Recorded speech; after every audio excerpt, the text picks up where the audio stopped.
This country been run by a brother goats. The greediest of all time. They have all of self and none of the mentality. The chorus is bunch of pigs and goats running this desk. And the latest deception and betrayal is really cause for alarm. They're the greediest of all time. It is plain to see the true gang and give a damn about you and me. Even big supporters crying foul and shame. But all these comrades dirty in the Labour Party name. Don't business about that as long as they pocket fat. Too bad you don't agree. The goat them say it's all about me. That's the chorus. Who is the nanny gate liar? Who don't spin doctor? Men.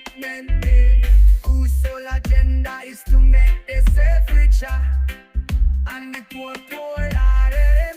They say I know that I greedy, but I beg you don't watch me stop being hateful. Instead just be grateful. All the good them say it's all about me.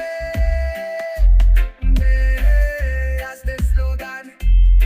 The big salary increase is just the latest injustice to be imposed on the people by these blundering misfits. They're selfish and greedy with no love for the needy. Double-licious and runways make the thing ain't got no taste. Disrespectful and pompous, arrogant and self-righteous. These goats too brave and bold, ain't got no heart, no soul. They fed on their own nest with not a care for the rest. They say it's all about me. That's the goat them mantra. Who are the whole hog treating poor people like dog men? Who keep flying and start living our sons get to die? Who take the pepper the pop and kill off the peace? Enough talking about lift and elevate, just words and promises but no relief. Who lacking empathy, compassion, humility,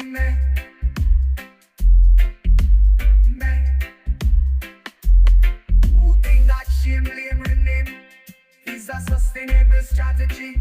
Here they got them but woe be unto these ghosts and vampires. Fake lies, these 5 verse 10 says, whoever loves money never has enough. Whoever loves wealth is never satisfied with their income. Firstly, not grievous evil under the sun. Wealth brought to the harm of its owners. Lost to misfortune so that their children have nothing to inherit. So let them carry on, God don't like ugly. Who playing, who fooling, who since June 2022? Who do the big bet and switch divide the poor and the rich Who raking in bigly while so many going hungry? Who are disgrace of the high blood sucking parasite, a bunch of termites? It go them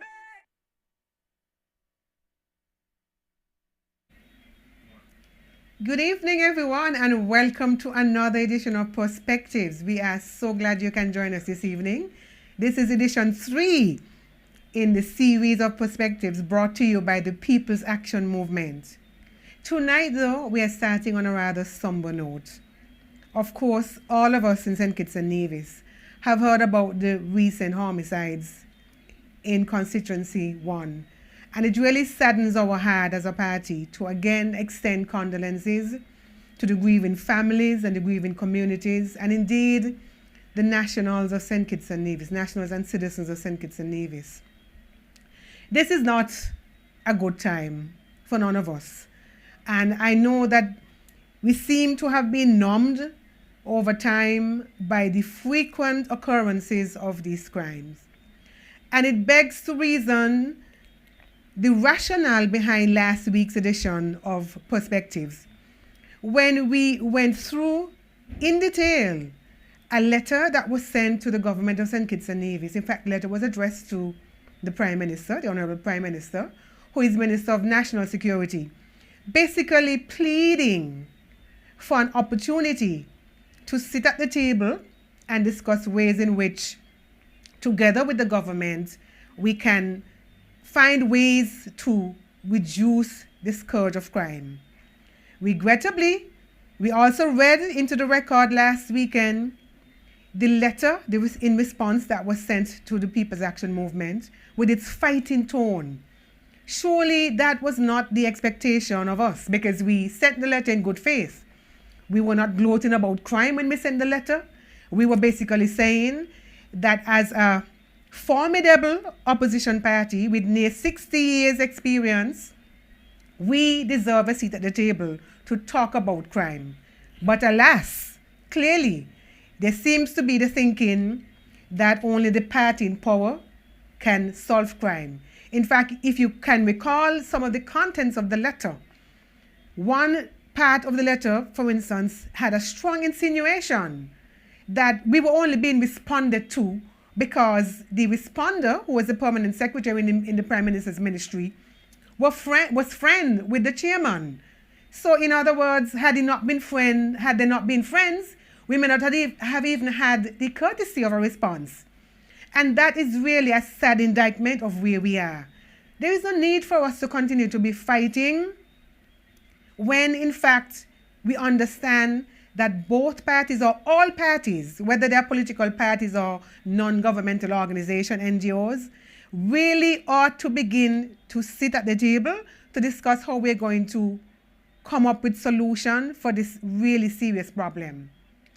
And so I want to, on that note, thank our caretaker for constituency number 1, Shani, I almost said Honorable Shani, Shani Gray Brooks, who today issued a statement basically offering her sympathies to the affected people, the families, the friends, and in fact, the constituencies.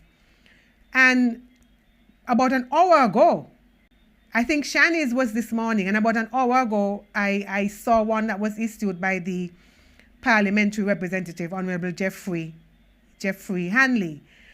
And as I am a constituent of constituency number 1, I'm also the public relations officer of the People's Action Movement. And I really have to say that I got no consolation. I got nothing to feel that there was any degree of urgency in addressing that problem in the minister's response early this evening. And so again, we want to emphasize as a party that crime is clearly a national issue. It is a national issue. And if it is a national issue, it deserves a national response. And so again, on behalf of the People's Action Movement, we are basically saying again that we are willing, prepared, and able to sit at the table and to see how, together with government and all the other parties who they see fit to invite, can come up with workable solutions. There is no need for the bloodshed to spill anymore in our dear land. We have had enough. People are becoming afraid once again. Not too long ago, we were letting down our guards. We were out late. We were partying. We were comfortable. We were happy. We saw no visible signs of fear in people. But suddenly people are becoming fearful again. And so we are saying that it is time for there to be a fix. And we are going on record tonight again to say that the People's Action Movement is crying out with the mothers who are crying for their dead children, their dead sons. We too are crying, and this time to have a seat at the table with all the parties that the government see fit to invite in to come up with a workable solution. This country belongs to all of us, not more to the people who support the government than those who don't. And so I'll end that opening statement now, because clearly this is not going to be the focus tonight again.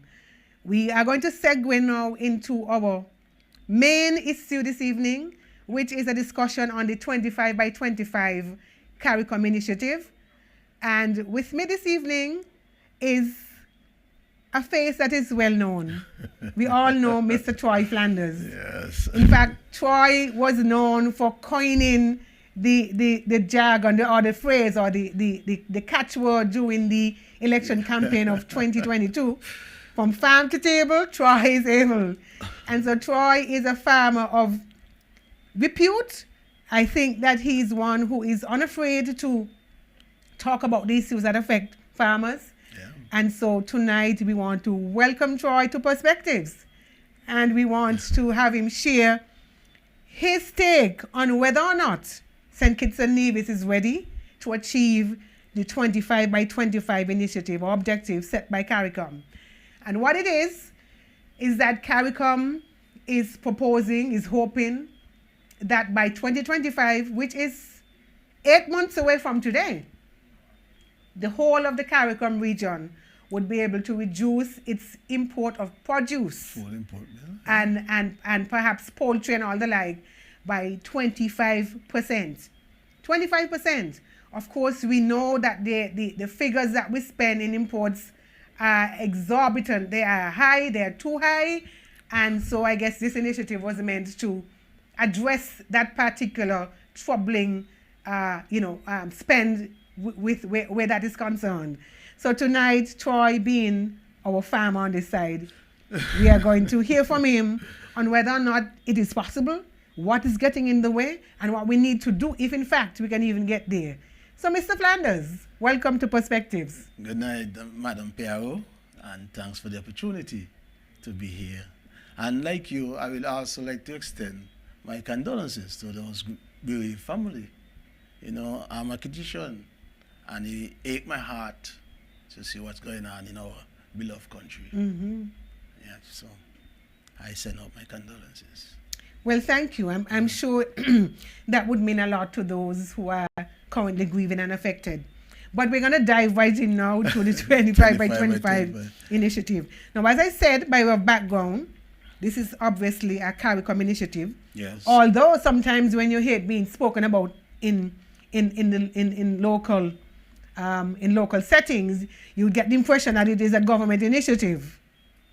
Well, you get that from them because the government does not actually have a agricultural plan. It was said publicly that the 25 by 25 is the agricultural plan. Oh, really? That was said by the minister. Okay. That's the plan for agriculture. Mm-hmm. As a matter of fact, he said before 25 by 25, there was no plan. That was said? That was said by the minister. That is scary. Yes, it was said by him. But it's not true. It was not true. So there was a plan. There was a plan. Was it a 5-year plan that came over from the former government? A 10 years plan. A 10-year plan. And how many of those 10 years had passed? The plan was 2022. Okay. So it was a fairly new plan. Fairly new plan. So it was abandoned?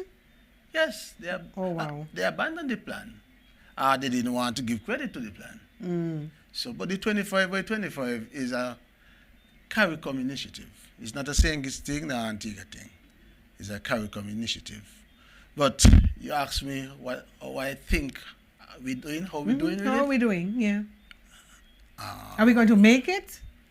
It sounds like a song. The 25 by 25, as I will said, as far as St. Kitts is concerned, it was dead on arrival. Why would you say that? The reason saying that I know that our ministers, we had a delegation, went off to the Caribbean agricultural meeting in Bahamas. And our delegation was there, while all the other countries were presenting their plan, the 25 by 25 plan. Our delegation sit there and didn't present nothing. They present nothing at that meeting. So looking at that, I know that our plan is dead. Yeah. But seeing that, I'm a part of a group, the consortium of farmers and food producers in St. Kitts. And it's a very respectable group, right? This group farmed before this administration. We were talking with the previous administration. So we realized it's a national effort in need. So we approached the ministry, the consortium of farmers and food producers. We approached the ministry offering assistance to get this thing off. So we had certain points that we see will be fit in terms of financing and water marketing and everything. We went and we presented a plan to them. But to date, they haven't really accepted. Really? No, they haven't accepted what the consortium has presented to them. And is the consortium a political organization? Try Flanders run on a PAM Ticket. ticket. Uh-huh. We have the president of the consortium, who is Michel Alford, who I think is the secretary of the Labour Party. Oh dear. So there's diversity. Yes, it's not. It's not. So it's non-political. No, and everybody know who we are. Yeah. Politics never get between us. But the fact that you can come together with such diversity was a plus, and you would think that there would be merit in hearing your presentation. Yes, but I don't think these guys had any plans at all to accept what we were presenting. So as it stands now, okay. So let's look at where we are and how we need to get from where we are to reach to the end point. So I saw or heard something recently where some farmers were given, I guess, some seeds, peppers and something, and tomatoes and all and the like, Yeah. with the hope that once these things starts to, produce, start to bear, then it would be part of the elimination of the imports. Yes. How is that going? Were your people included in that? Yes, the consortium was part of it. As a matter of fact, I myself was a recipient. Mm-hmm. Right? But before we get to there, Okay. you present these things to people. There was a launch of a project they called DRIP.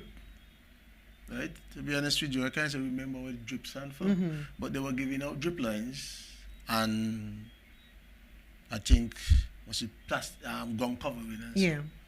But the nation is facing a problem with water. Mm.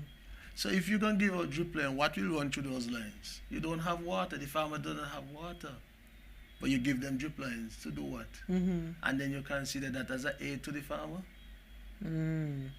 Right? So water is a real challenge for farmers right now. Challenge. And would that be a major hindrance in getting to the end goal, the 25% reduction in importation? Yes, it is. The plants can go without water. And what about catchment areas? Is the government not assisting with catchment areas? the government claimed that there is $3.2 or $5 million towards the 25 by 25.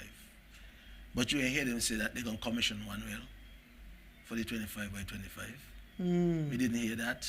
You ain't hear that they're drilling no wells for the 25 by 25. And knowing that water is a serious problem. Yeah. So all it is just a photo op. We're looking at beyond 25 by 25. Mm-hmm. So you're saying that there were certain key things that needed to have been done before we could say with confidence that this is a goal that we could achieve. Yes. And water is one of those things. I honestly feel that they should have just adapt the idea, the concept of the 25 by 25 and principle and work from that towards the future, because they cannot, as I say here, it is dead on arrival. Look at it, we are in April and almost the end part of April, right? The Minister of Agriculture promised the nation that as soon as the hurricane season is over, they will start a greenhouse village. That was last year? After the hurricane season, as part of the 25 by 25 initiative. But look at it, in April, not one greenhouse was built as yet. Really? So you That's could nearly a year ago, though. You could be the judge and ask, well, But how serious are we about achieving this goal if we're going to have those kind of major setbacks? We were promised that they're going to put out ground covering on 2 acres per farmers, and they claim that there's over 200 farmers registered for the 25 by 25. So there was a registration process? Yeah, they asked you to register to be a part of it. Yeah. And by your registration, they will give you certain inputs. Right? So they have a team going around putting down the mats. If you work out 2 acres per farmer with the ground mats are 15 by 300. Right? Which if you work out a acre, 1 acre, that you take about 8 ground mat also to do 1 acre. Right, you do 2. So you're looking at about 16 thing with a team. When they're going to reach 200 farmers. But this sounds like drip irrigation. from my recollection of agricultural science. So I'm not saying that it's dead on arrival because I want to say it, but if you look at it, go into the details, you realize that they are setting up... The actions are not matching No, they're actually setting up the farmers to fail. Because look at it, you're going to give the farmers these seedlings and they ask you to pay back for them, eh? Oh, so the seedlings were not free in the first place. Free. You're supposed to pay back for them. They gave you the seedlings, ask you to go and plant them. No rain falling. You ain't got no water. They give you a drip line which no water gonna run through. How will you be able to reach the market with them? So how have the farmers been bringing these kind of issues to the attention of the ministry? What have you been doing? Have you just sat still and said, well, this is bound to fail, before it starts? Or have you been making strong representation to the powers that be? Because I find that we like to talk among ourselves, and when the time is right to take action, we cower. As I mentioned earlier about the consortium of farmers, we had at least 8 meetings or more with the ministry, with the minister, the PS. And what was the response like?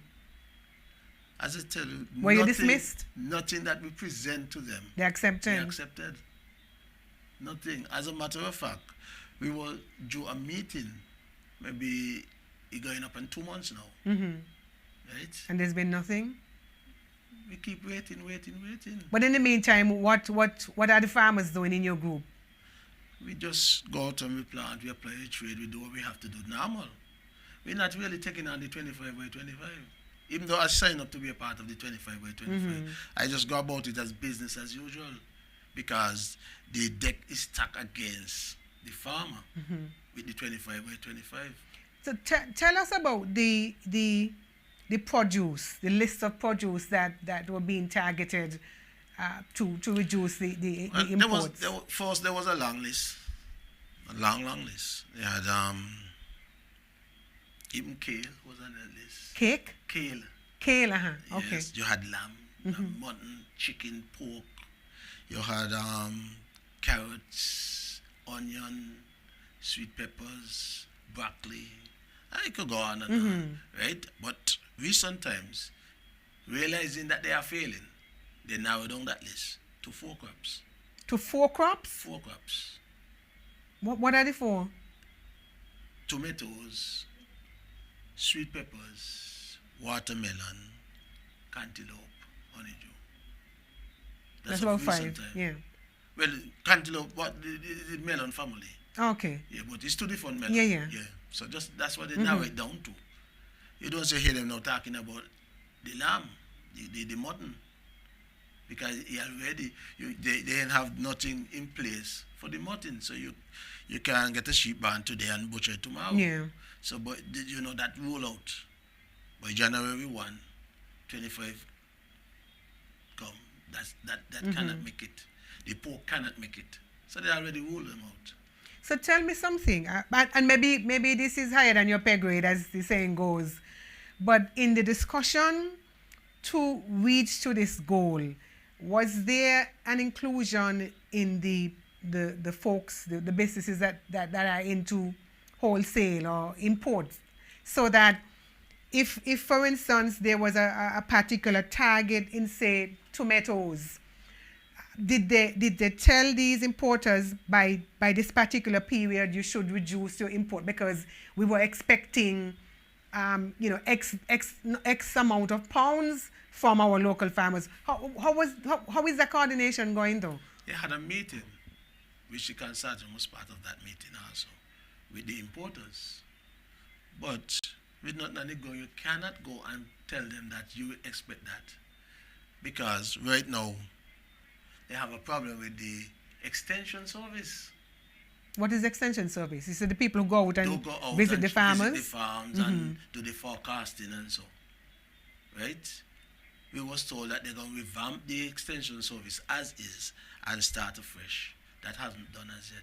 And that promise was made since March, I think, of last year. But so everything is falling behind. That's why I tell you.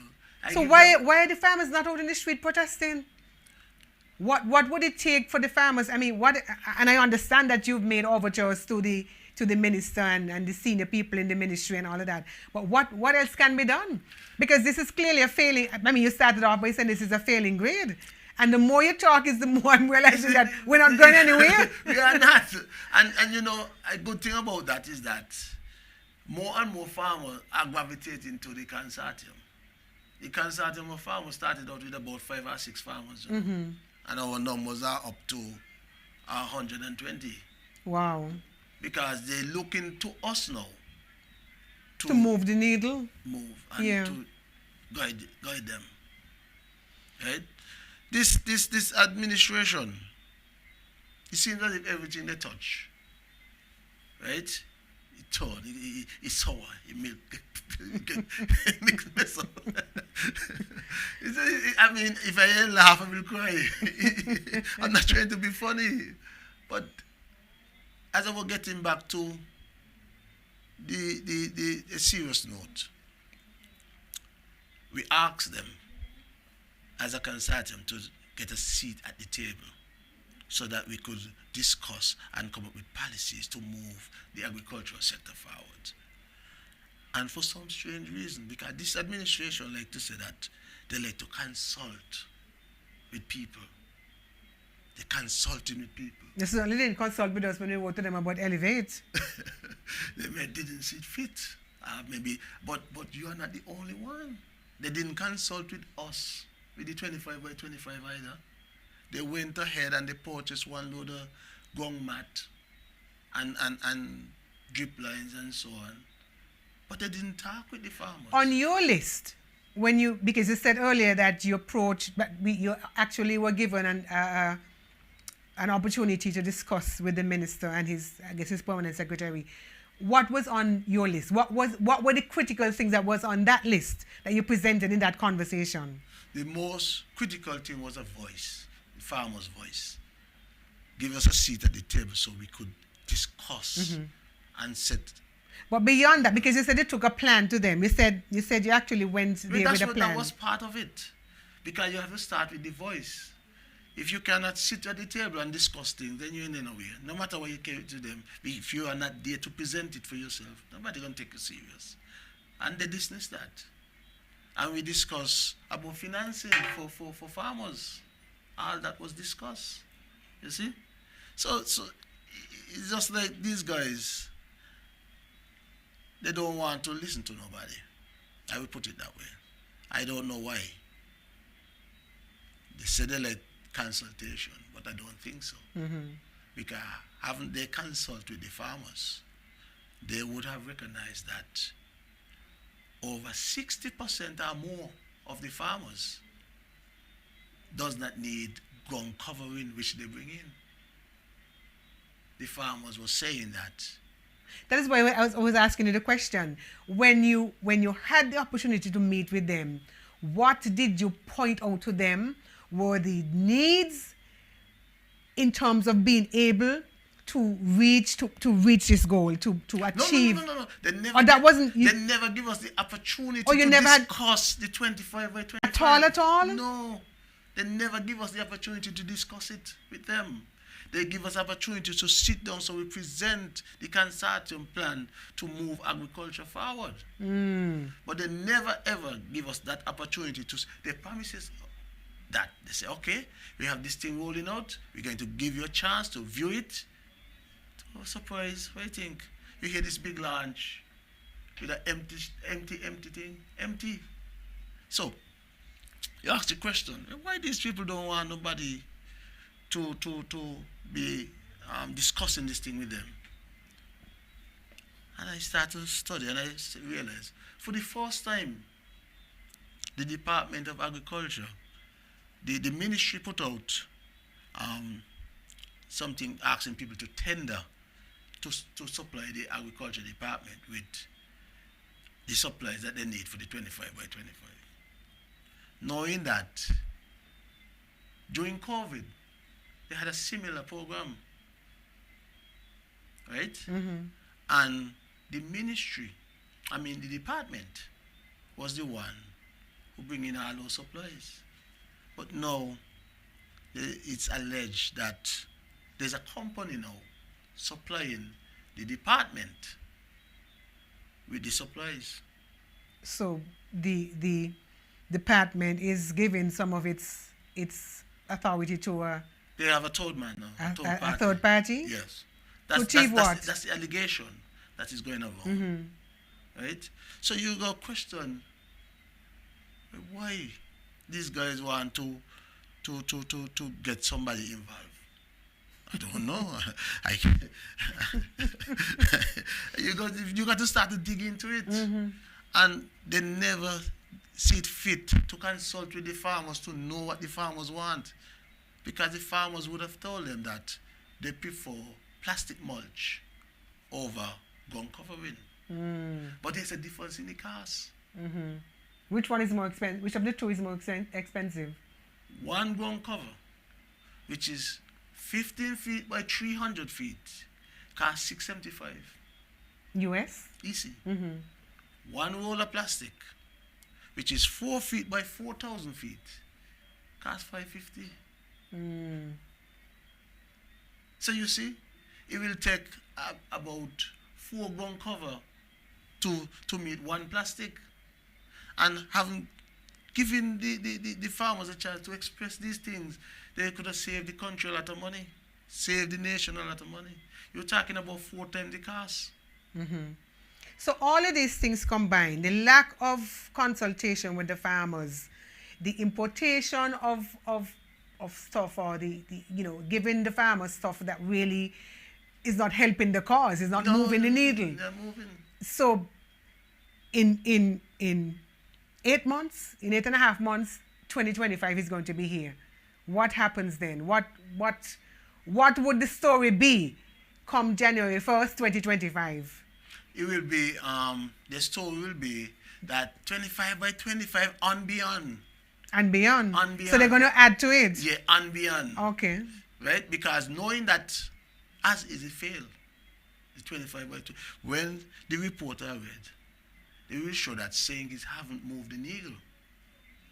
You spoke about the allocation, or perhaps there was a $3.5 million budget for 25 by 25 for the program. Yeah.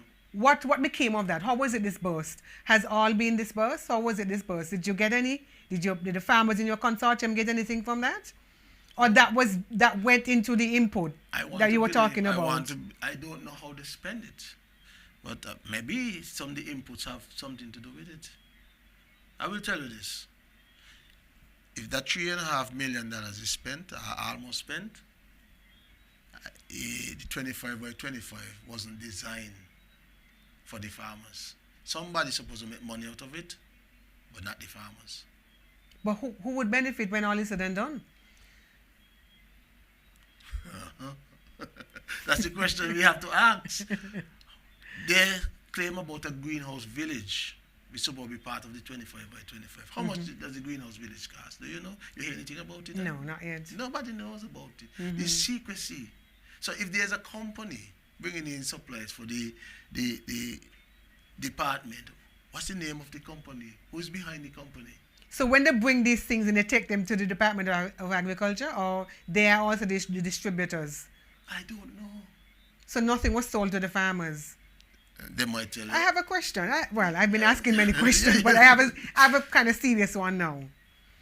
So in all of this, the farmers are just sitting down and twiddling their thumbs and going to the farms and coming back home and washing their hands and going to bed? No.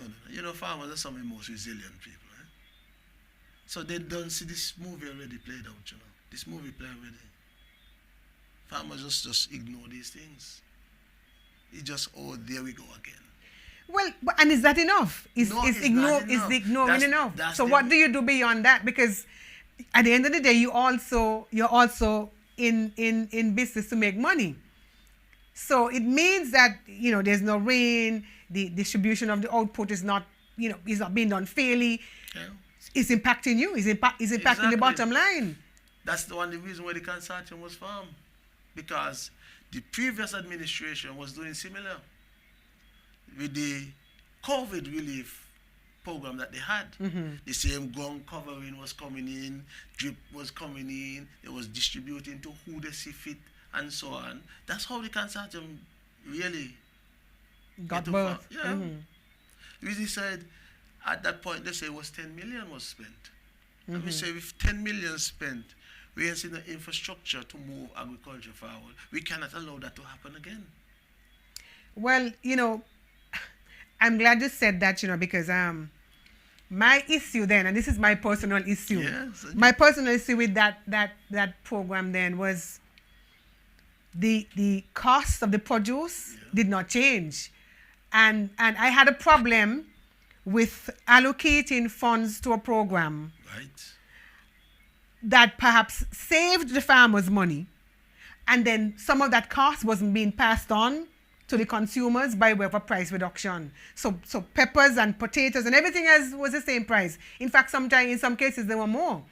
So and I don't know if this is all part of, and it perhaps it would be a question that is above your pay grade, whether or not when the 1st of January 2025 comes, if by some stroke of luck that the agriculture department or the Ministry of Agriculture achieves this goal, whether or not we would see some kind of price break. Because let me tell you something, the cost of living is to the roof right now in St. Kitts. I purchased four plantains, 4 guavas, and 2 sweet potatoes on Saturday, and I paid $35. Wow. I will tell you this much, Ms. Gaines. The cost of living is a serious issue that requires the attention of the government. So beyond the 25 by 25, which is a good thing because, the imports are going to be reduced. How is the government planning to tackle the high cost of living? And even the farmers feeling it because seeds gone up, fertilizer gone up. A farmer will tell you that 5 years ago, he will buy, let's say, 100-pound bag of fertilizer for $75. That's almost $200 now. From $75 to $200? Yes. Well, somebody's going to blame it on COVID. Well, you could blame it on what you want, but even the farmers are feeling this squeeze also. It's just, the other day the farmer was saying, I just tell them because I believe in people. I just say, let me try and keep down the price as much as we could. What about a farmers cooperative? There are many. There are many. But do you buy in bulk so that you could realize the savings and distribute across farmers? I don't know how the co-ops operate. So your consortium is not a cooperative? No. Cooperative is part of the consortium. Okay. We have. But you understand, you understand it, and I understand that the cost of inputs and whatever else has gone to the roof. But surely, I am saying that is one of the things that the government ought to consider in the discussion with the 25 by 25, because the cost of living is really too high. And so it can't be that we're just looking on the import side saying, okay, we reduce imports by 25%, and perhaps we're able to save foreign exchange and all the other benefits that come with the saving. But how does the ordinary man in Newtown and Fig Tree and New Guinea benefit from this? Because the cost of living is to the roof. I understand. And I will tell you this. The farmers who are part of the 25 by 25, they have to buy the ceilings from the government, right? And they buy the ceilings from the government. They have to buy the fertilizer. They have to buy the insecticide and the herbicide. Everything else, the only thing the government will present to the farmer, the ground cover, that they say that is for free, and the drip lines, that is for free. Everything else, the farmer will have to buy and contribute. So it's not much of a savings that the farmers are getting. So, but we're encouraging them to hold this stream because it's ordinary people crying out. We want everybody to be able to eat healthy. Yeah. Right? And another thing, they're asking the farmers to carry this stuff at the Department of Agriculture. The produce. The produce. They have the marketing unit up there. So when you produce that, you carry it up there, right? What is that supposed to do? So do you sell them at the same rate or you sell them at the reduced rate? No, So- the department have the rate already set. Okay. So we just get them to the department and they sell them at the rate that they have. Right? Is that advantageous to the farmers? If it work properly, So you're saying it's not working now? it's not going to. Because first thing, if you ask to produce 25% more, you know, there should be a surplus up there. As we speak now, there are certain commodities up there that are not moving. And it's not 25% yet. The market just cannot absorb them. So is there room then for the farmers to perhaps export some of this stuff to the nearby islands? There was a time when there was a thriving trade between St. Eustatius and St. Bart's and St. Martin and Anguilla, and I'm not sure what has happened to that now. Is our agriculture officials, have they lost passion and initiative? In the campaign, have you ever heard anything about trading? You hear anybody present anything about trade? Not yet. Maybe in time to come. Because they ain't taking it seriously. You never heard none of the politicians them speak about trade. But you're a politician too? No, I'm a representative. It's a difference. It's time for people to start to vote for representative and leave the politician. But I have a curious question. I remember some years ago as an active listener and non-participant in politics, I think one of our candidates proposed, and we may have been in opposition then, that ideally when the sugar industry closed, there really ought to have been a plan whereby you leave the estates as they are, the Bourks and the farms and the Cranstons and the Sergeles, leave all the estates and allot or allocate a particular crop in the estate. So in other words, Sergeles would grow yams, Cranston would grow dasheen, Needsmos would grow, potatoes, and then maybe you rotate it. And I believe that would have been a perfect plan because I started to envisage, how we probably would have had no need to be importing a lot of these things anymore. Madam Piero, I will tell you this much. We was told in a meeting that when the sugar industry was closed, the powers that be then come up with a decision that is cheaper to import than to plant food. Imagine all of the sugar lands were made available, but the then Labour administration plan for that was maybe to put down houses all over or something, but not agriculture wasn't part of the plan. You hear people ask about the land use policy. They never presented one because agriculture wasn't part of it. They make a decision. I was told in a meeting that it's cheaper to import than to grow our own food. That was said by a Labour administration. Did they provide the data to support that? Because that is very worrisome. That's just an easy way out of doing things. As a matter of fact. But why? But that's the thing, but that is the very essence of this conversation. Because why do we allow these things to be said and let them go unchallenged? Well, we just learn about that, and we keep on bringing it up. Timothy Harris was part of that administration. He was probably making a decision also. That was in the not this Labour administration, the one before. The one before. The one before. Administration. He was part of it too. So where do we go from here, Troy? People. I'm sure. I'm not sure how many people are on this live, but I believe that people want some sort of assurance whether or not we are going to reach a state of self-sufficiency, at least in a couple of things. I mean, it could, even if it's not all of those things you just listed, why are we not reaching to a stage of self-sufficiency in at least, I don't know, a few things? Because people need comfort. People are looking for hope. I started this journey that I'm on right now, based on something I heard the political leader Sean Richards said. When Sean Richards declared that agriculture will be one of the pillars of economic development, that's when I started this journey seriously. Because I was excited. And the fact that I'm here on a PAM program discussing agriculture, it showed that the People's Action Movement, as did in the past, are serious about agriculture. We're not just paying lip service. Back in the People's Action Movement time, we had a thriving poultry industry. You could have get juice, product of St. Kitts. Yeah, the Barefoot's farm. And milk. Yeah, there was a Barefoot's farm. You're right. I remember that. I was told that we ship chicken as far as Guyana. From St. Kitts. St. Kitts. What happened to those days? Right now, that happened under Labour. That's why you say when Labour win, the people lose, you know. Because the Labour administration, for some strange reason. The Barefoot's farm happened under PAM.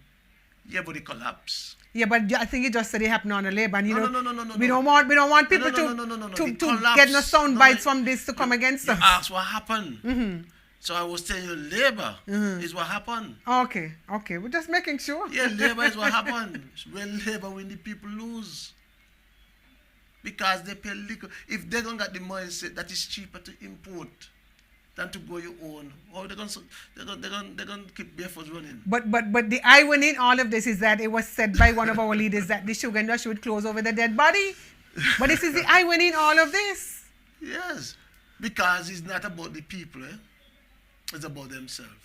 And as we get back to the 25 by 25, right? You start to question, why is it that the Minister of Agriculture will compete with the farmer for the same market space? How is that? Because he running a farm, he's farming. How do you know that? He always say it, I'm a farmer. Okay. The permanent secretary is competing with the farmers for the same market space. How should that be? That sounds like insider trading. Of course, that shouldn't happen. But you all are quiet about it. No, we are not. We are calling out. As a matter of fact, we asked the Prime Minister to intervene in the ministry already, you know. The farmers did? Yes. What was his response? Well, I didn't see nothing done. So it's obvious that he did not intervene. Because as the Ministry of Agriculture right now, if you go around and they are not popular with nobody, the Minister of Agriculture is last on the job. The permanent secretary, between those two guys, they probably travel more times out the island than what time they spend in the island. But when they travel, they're not bringing back, new technologies and new information for the farmers? I don't know what they're bringing back because it's the same cry you're hearing. They travel and the same thing happening over and over. So it's obvious that they're probably going for some kind of vacation or something. Because if they went to the meeting to present on behalf of the farmers, they should bring back something. No, the meeting in Bahamas that you refer to, yes. Yes, the big table with all kind of leaders from all over, and I was there just seated. As a matter of fact, when the camera was showing and the thing, some of them were there playing games on the phone. You sound like you have the evidence. It was streamed live. Yes. And you were following. Yes, it was streamed live. Some of them were just there. Our delegation, even more short presentation. Okay, I'm glad you start to name drop now, because I want to ask a question. So I'm not sure if you have farmers that in other territories, maybe Antigua, Montserrat, I don't know, maybe Dominica, I'm not sure. Are they faring any better than the farmers in St. Kitts and Nevis are? Oh, in fact, let me just take it next door. How are the farmers in Nevis faring? Are they doing any better than we are in St. Kitts? I know we're one federation, but clearly sometimes, there's little difference here and there. It is, they are facing challenges also. But the Nevis counterparts? Yes. But surprisingly, the consortium took a trip over Nevis. And it was well received by the farmers there. Unlike here, we were well received. And there's a lot of things that we learn from those people in Nevis, and the level of cooperation that they get with the ministry and so. It's much different to down here. Yeah, it's much different. Mm-hmm. Yeah, much different to down here. Down here, these guys is all about what they could get from it, you know. It's not about the farmers. Have your folks gone back into the manifesto, the Labour manifesto from the last election, to see if they are in fact meeting any of the promises, the commitments, if you will, that were made in their manifesto in relation to agriculture?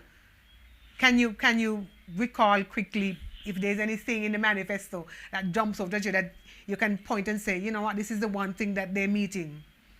They mean nothing yet.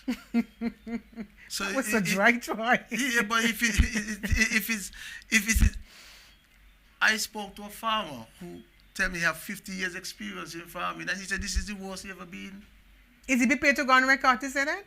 Because a lot, you see, no. people are talking in Bowley Cup, but that's the thing. We need to put the pressure where the pressure needs to go. Because all of us talking like this. You know why? People Why? are Fearful of what? Victimization is a real thing. Troy, where were you born? I was born here. Where here? In the sea? I was born in a hospital I raised in Sadlers. So why are people afraid though? You know, the Labour Party is very vindictive. And it's fine. Anytime the Labour administration is in office, people are scared. You have people, oh, me got my job, me go protect. But you find any other administration, you see civil servants on Facebook and all over the place cussing and going on, bashing the administration. But not in Labour time, because they'll just sit back in the chair and watch, okay, no problem, try, you're talking, no problem, try, you're going to deal with you in the time.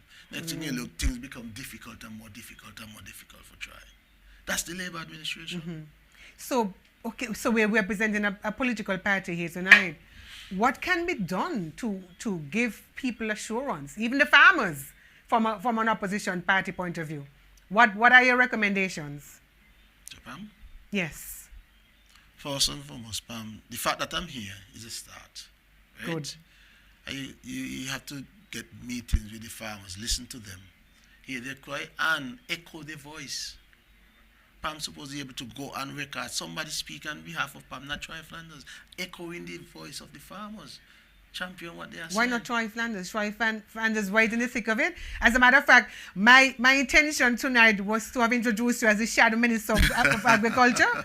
I mean, I already doing that on behalf of the consortium, you know, every so you can't wear week. two hats then? Huh? You're afraid of wearing two hats? No. What I don't want is nobody look at the consortium as being political. And they already started because of Troy Flanders.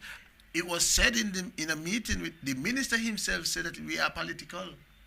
And they asked even though you spoke of the diversity in political views. Well, at the onset of this discussion. The president, who is a comrade, asked the minister, in which way are we political? Did he answer?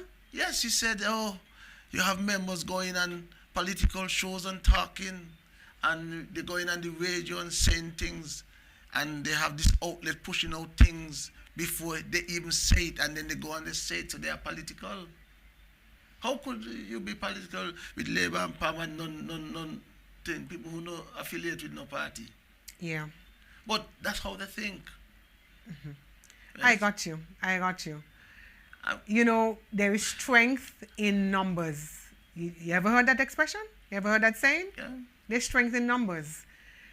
So we've been talking for, all of 50 minutes, 50 plus minutes. Yeah, amazing. So fast time. Right. And I'm just getting warm up. Exactly.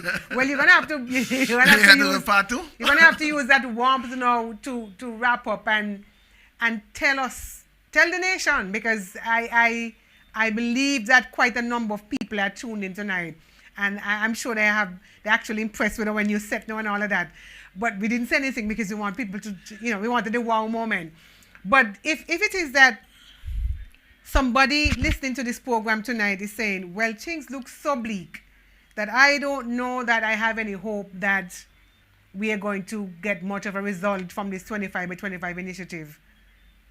How can you change that mindset now, Troy? If you can at all, as you wrap up? look beyond 25 by 25. Just need the 25. Because if you put that in your head, you get depressed with the 25 by 25. Let's look beyond. And the consortium itself is setting up themselves in a way that they will be like a department within the nation, apart from the government department. That's what we're aiming at. I like that. To set up all. You would need some structure. You need maybe marketing and IT and all of that. We're trying to do everything. Yeah. We're actually meeting with. You want to hire me for your PR too? I'm not going to charge you much. No. Everything is a pro bono. We have our liar. We have our liars and everything, you know. I don't mind pro bono if you're going to give me back some produce in exchange. Of course, we are giving people.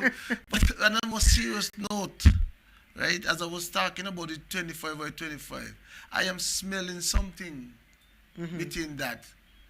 And there's a level of corruption within the ministry. That's a strong word, Joy. Yes, there is.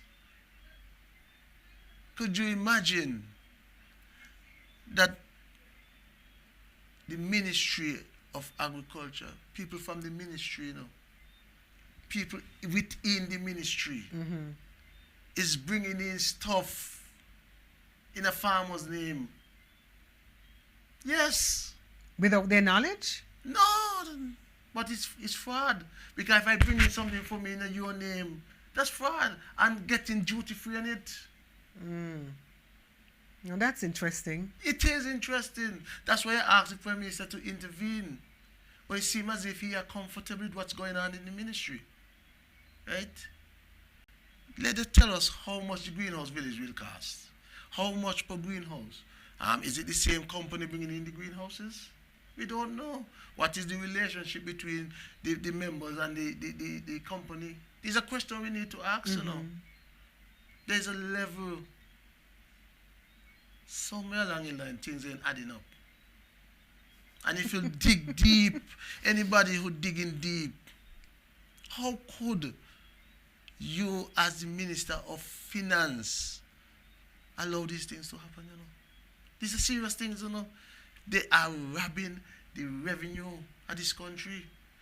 If they had sit down and talk with the farmers, we could have saved from the 25 by 25, the nation, more than 50% of what they're spending.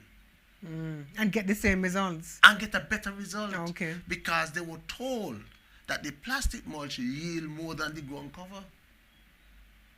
They were told that... And to make it even better than it has been tonight, because there is a drastic improvement over tonight's show and the other two that have gone by. Thank you so much for viewing. We shall see you again next Thursday. And if there's any issue that you want us to address by that time, you know how to reach us.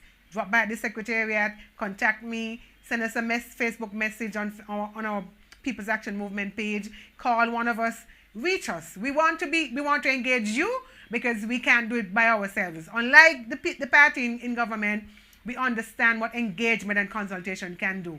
We are, after all, the People's Action Movement. Thank you so much. Good night and goodbye. Lovely.